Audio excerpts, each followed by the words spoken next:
The true purpose of twin flames is not for you to be with them. You can cause that to happen. I just want to point that out, so don't click off.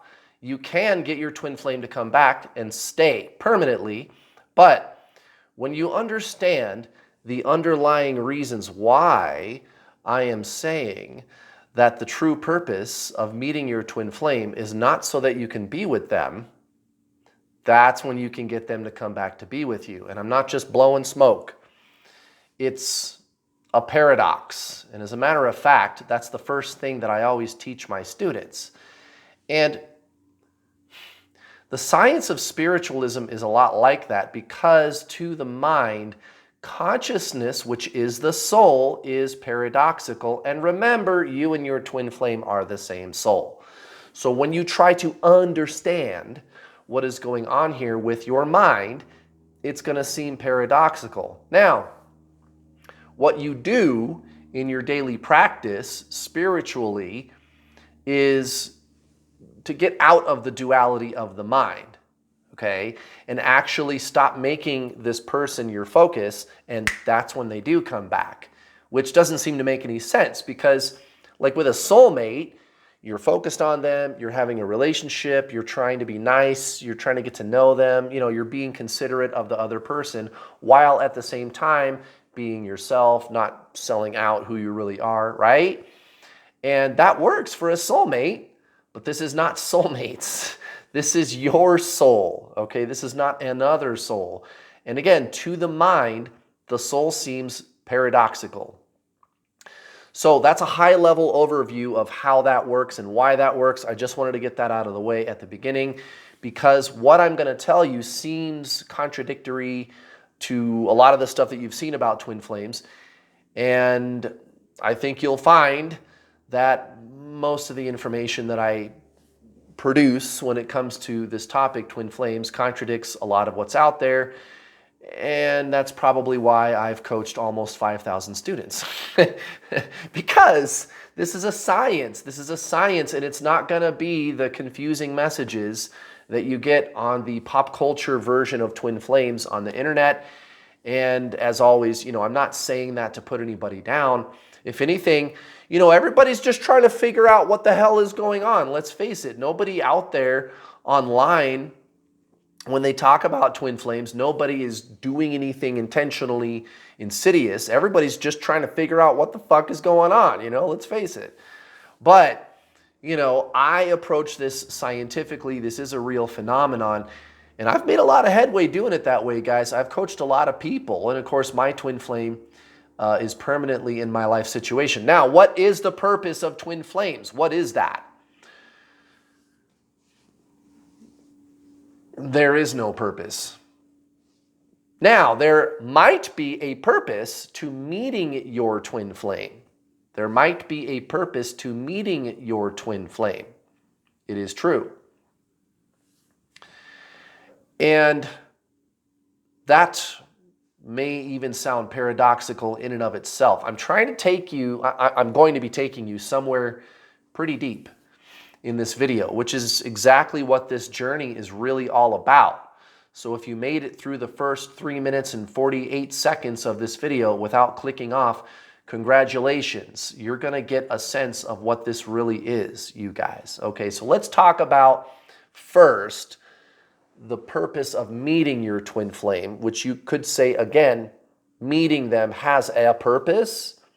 And then from there, I'll use that as a springboard to go deeper into what is the purpose of twin flames, like the very existence of twin flames. What is the purpose of that?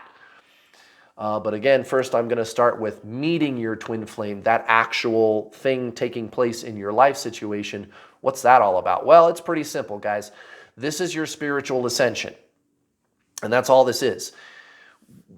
When God, right, the all, right, the universe plus spirit equals the all, right, God. Some people don't like the word God because it has a lot of dogma attached to it, but not intrinsically. Humans attach dogma to that word. It's not necessarily a dogmatic word. So I'm just going to use the word God in that context. What we're really talking about is everything, not just the universe. So God, when God said, I want to experience myself as myself, I want to experience what it feels like to be divine love. How am I going to do that? I know I am divine love. How do I experience that? Well, God created duality, and there's a lot of stuff that I'm skipping over. I could go on and on and on. This is a very deep philosophical topic. So I'm just saying that to those of you that may be schooled in this philosophy. I'm intentionally simplifying things.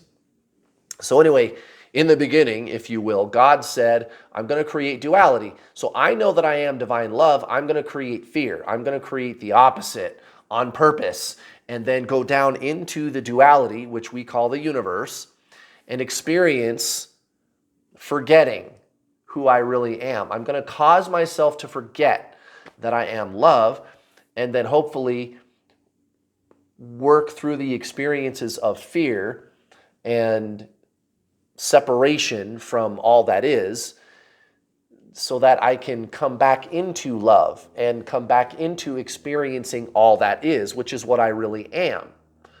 So God on purpose created consciously this duality of opposites from the singularity, from the source, from the non-duality of all that is, of pure being, of pure love, of pure essence, of pure existence, of pure joy. That's source. That's the oneness. That's the all, right? Well, that's not really the all. That's more like spirit. The all includes the duality. So this is where things get paradoxical in this philosophy. But then again, we are having a conversation about the soul. I told you this was going to go deep. Guys, you and your twin flame are the same soul. So what I'm talking about in this video, yeah, we need to have this conversation. We need to go there, okay? So you're in this place, in that process of remembering who we are, remembering that we are source, remembering that we are the spirit, remembering that we are the one, remembering that we are the non-duality. You're in that process of remembering that you already are that. And again, God caused itself to forget so that it could experience the opposite of oneness, of joy, okay? And you're somewhere between the very beginning and the very end, where you remember who you really are. You're somewhere in here in the middle, right? And along this process, you're going to be brought certain experiences that trigger a remembrance of who you really are. And this time it was your actual soul in another body, your twin flame. Another term that we might use for twin flames that I thought up, a couple months ago was simultaneous incarnations. Or I have, like my students, whenever they refer to their twin flame, I tell them, refer to them as your other self. Because you are the soul at your core, your body, mind, soul, it's true. But how this really works, the three-part triune being, body, mind, soul, is you have a body and you have a mind, but you are the soul. And we don't deny or reject the body and the mind. If anything, we come into better alignment with those things by remembering that at the core we are the soul, which is consciousness, right? Which is your twin flame, by the way. But at the deepest level, you are soul, and you're being pulled back into that remembrance by having a direct experience with another incarnation of your soul. The soul is self. The soul is true self. You are not a personality, the mind. You are not the body either. You have those things, and we're not saying those things are bad. We're not forsaking them. We're not saying they're not important. It's just not who you really are at your core. The true self is consciousness, the soul, okay? Whereas humans derive their sense of self from personality. You could call it ego. And ego is not necessarily good or bad. That word can be used contextually to mean someone that's really arrogant, but that's not what I'm talking about. I'm talking about the identity entity, right? It's an entity. It's a collection of memories and experiences, and that's where we derive our sense of self from. But that's not the self. The true self is the conscious observer of the mind, of the personality. Okay, that's the true self. So that's why I have my students refer to their twin flame as their other self, or simultaneous incarnations. Guys, everybody knows that the soul incarnates, and it reincarnates, and it deincarnates. And how many past lives have you lived, right? Well, this is just an overlap, guys. You and your twin flame are one soul. Your soul is just incarnated twice right now. That's all this is. And another mistake that people make is they project personality traits onto their twin flame. That's the mind. So they might ask questions like, well, Kurt, if they're my soul, then why do they do this? Why do they reject me? Why do they run away? Why do they act like a jerk? Or whatever, right? If they're really my soul, they should be drawn to me. That's an expectation. That's a thought. That's the ego. The ego expects things to be a certain way. And I'm not saying that's bad. That's just what that is. But the soul is acceptance. The soul just is. It looks at what is and it says it just is. So when you get out of expecting things to be a certain way with your twin flame, which is thought, that's the mind, and instead go within, that's when your twin flame does come back. That's when they stop rejecting you. And again, that seems paradoxical because you're sitting there thinking, well, the soul is good, right? So if the soul is good, then they should be acting good towards me. And I guess you're not wrong that the soul is good, but it's not really good because it's not bad either. Good, bad, that's duality. That's the mind. The mind is duality. And I'm not saying that's bad. That's just what the mind is. Yin, yang, opposites, alpha, omega. Albert Einstein, when he described our universe, described it as relativity, duality, opposites, extremes, differences in energy, location, right? That's how our universe functions. And that's why, like when I opened up this video, I said, well, God really is everything that is, the all. It's the universe and it's spirit. Spirit is non-duality. The universe is duality, but the all of that, that's really God. Okay, and so often in the spiritual community, we refer to God as the universe, and that's not quite accurate because it leaves out the important part, which is the non-duality aspect, which cannot be understood by the mind. So if you haven't clicked off yet, congratulations, you're able to keep up with me here. You're learning about what this journey is really all about. This is your soul's journey. I'm not just giving you a word salad, right? This is ancient Zen spiritualism. These types of topics. You want to get your twin flame back? This is where it's at right here, guys. This is ancient stuff that I'm talking about right now. This is kind of where science meets spirituality. And this is something that I think our modern world is finally just catching up to. So what is the purpose of twin flames? There is no purpose. We just talked about what the purpose of meeting them is. And you might find what I'm talking about in this video interesting, or you might think I'm just spouting off if you can't quite keep up. Well, maybe you didn't meet your twin flame. I don't know. But the object of meeting them is they trigger your spiritual awakening. And if you find the strange philosophical conversation I'm having with you interesting, maybe it's because you're ready for that. They triggered your awakening. They triggered your remembrance that you are the non-duality. You are the consciousness. You are the observer of the mind, of the thought forms. Okay? It's time for you to go deeper than the limitations of ego itself. All right? And this person is your soul. Your soul is triggering this, obsessive thinking.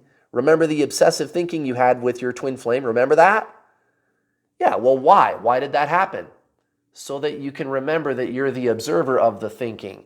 And during the obsessive thinking phase, during the dark night of the soul, often you sat there telling yourself, like, why am I obsessed over this person? Why can't I turn off my mind? Right.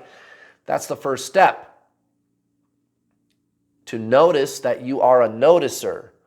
To notice that there is a consciousness there that can observe thoughts. That's the first step. You see how that works? So that's the purpose of meeting your twin flame. What is the purpose of twin flames? There is none. Guys, the soul exists. It just is. It just is. Just like the all, just like God. It just is. The mind is linear, okay? So the mind isn't really going to understand non-duality. All right, the mind itself is duality. And I'm not saying that's good or bad.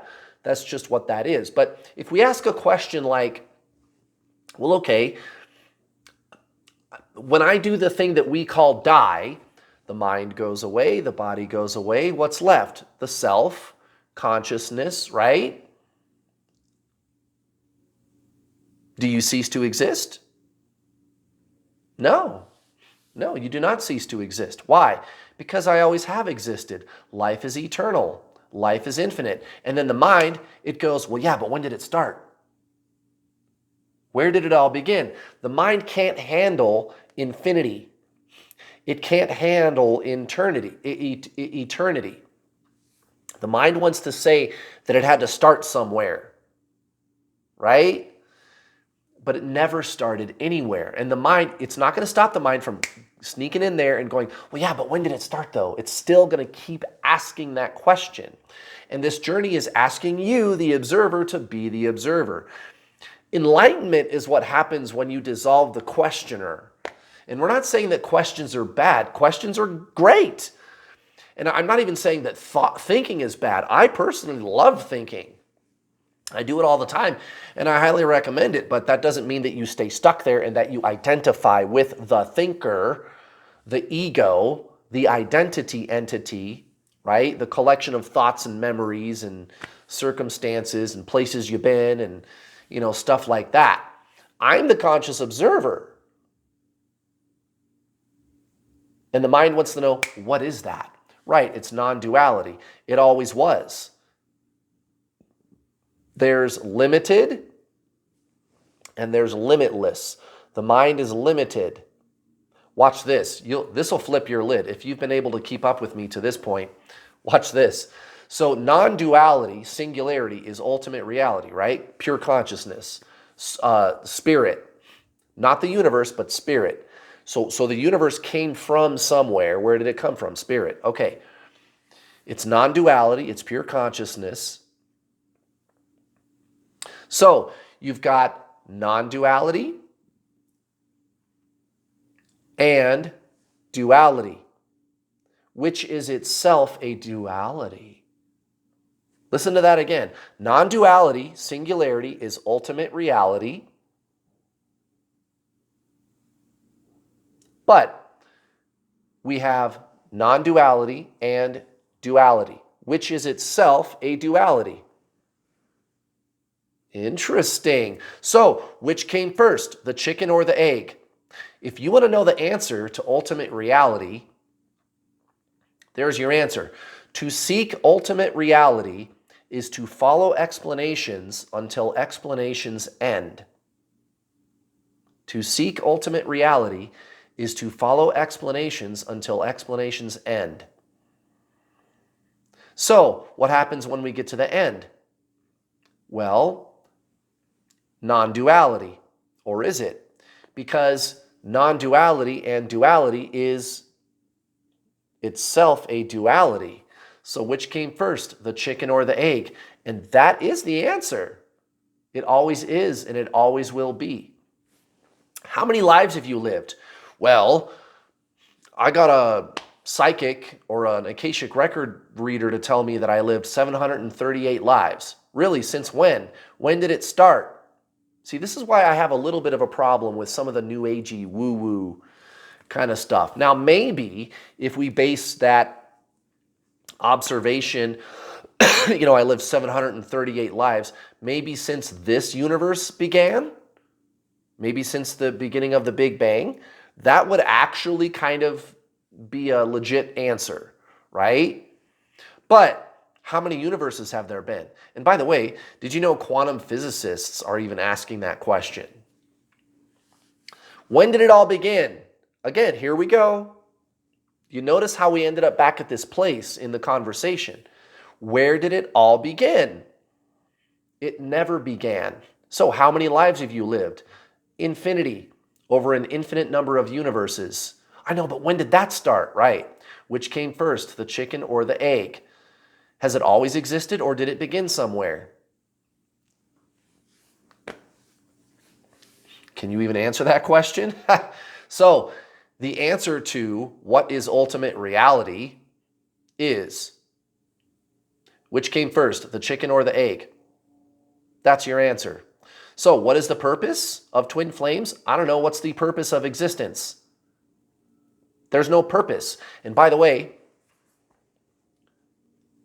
the ego is what says there needs to be a purpose. Who said there has to be a purpose? Life just is. It's your soul, guys. This person is you in another body. It's your soul in another body. The mind can't understand this, and it's going to project, again, it's going to project all kinds of bullshit onto the person. They're not acting right. Why would they run away? Why are they rejecting me? And you got to get out of that, because that's exactly why they are running from you. Go watch my other free coaching videos. But why do we exist? Because we do. You know the soul incarnates. You know the soul incarnates. It does that. Why? It does. It just does. There's nothing deeper than that. There's no purpose to life. Life just is. You just exist. You are the soul. The soul incarnates. You've had past lives. You know that. Past lives. Why? Why? The mind wants to know why. Guys, the mind's never going to understand non-duality. You just are. You just are life. The soul just does that. It just is. There's no purpose. Okay? Other than, we could say, when you meet your twin flame, they trigger your spiritual awakening so that you can return to non-duality. But you're just going to do this over and over again ad infinitum for billions, trillions of years, forever and ever, until forever. And that's all. And that's it.